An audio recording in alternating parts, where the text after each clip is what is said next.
Sabahınız xeyir.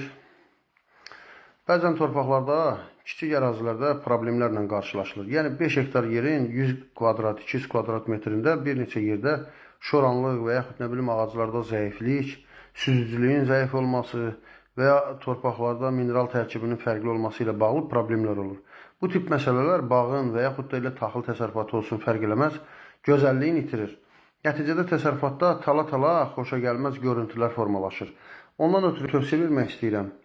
Həmin ərazilərdə problemi qonşu ərazilərlə bölüşdürməklə aradan aparmaq sınanmış üsuldur.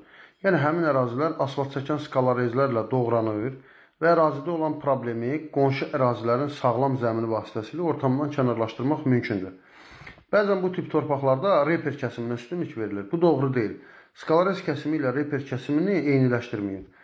Reper torpağı yarır və bütün qatlar haradadırsa eləcə yerində qalır.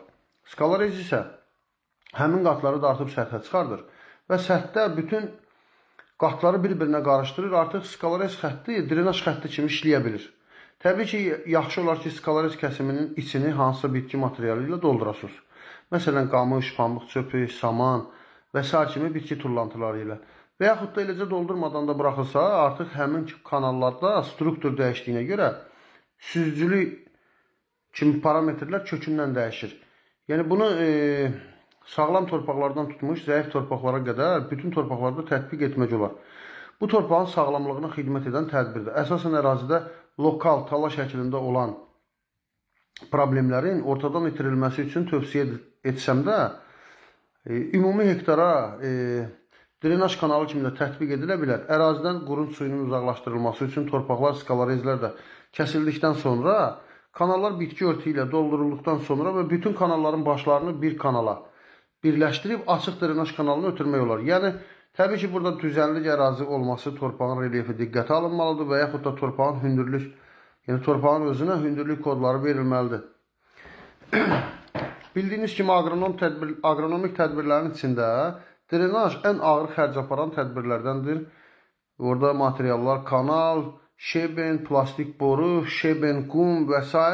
Yəni və bütün bu xərcləri zəif torpaqlara kimsə yatırmaq istəməz. Bu tövsiyə isə demək olar ki, ən ucuz drenaj üsuludur və ən az vaxt aparan drenaj çəkimidir.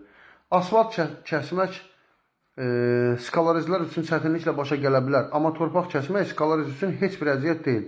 Təcrübəmdə 6 hektar əraziyə 2-2,5 saat vaxt sərf etmişdik və bugün bütün bələdiyyələrdə skalarezlər boşu-boşuna durub.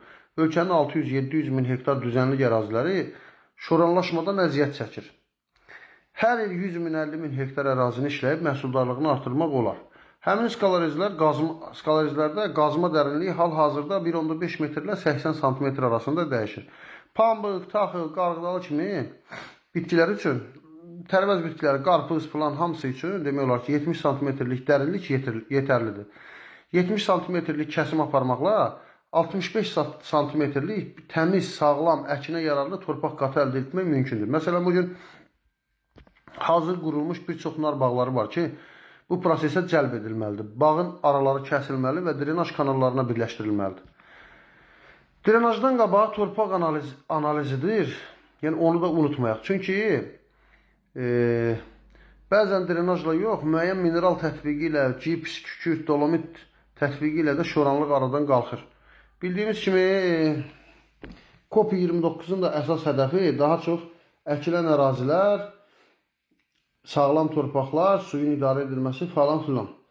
Söz yox ki, yekunda onlar elə bir üsullar fikirləşib ortaya qoyurlar ki, axırda kağızlar elə stulda qalır. Və yaxud da büdcə hesabına kiçik bir neçə hektar ərazidə işlər görülür və nəticəsinə də uyğun olaraq növbəti illərdə davam edərik deyirlər. Yəni, bir neçə dəfə belə tədbirlər olub da. Ayrılan pulun da əsas hissəsi ciblərə gedəndən sonra nəticədə o işlə uğursuz alınır və s. və ilə axır. Nəysə, yəni bu tövsiyə hər kəs öz şəxsi 1 hektarında, 2 hektarında belə tətbiq edə biləcək qədər asan bir şəkildədir. Kim istəsə öz torpağında tətbiq edə bilər. Yəni bu mövzuya aid əlavə suallar yaranarsa yazın, müzakirə edək.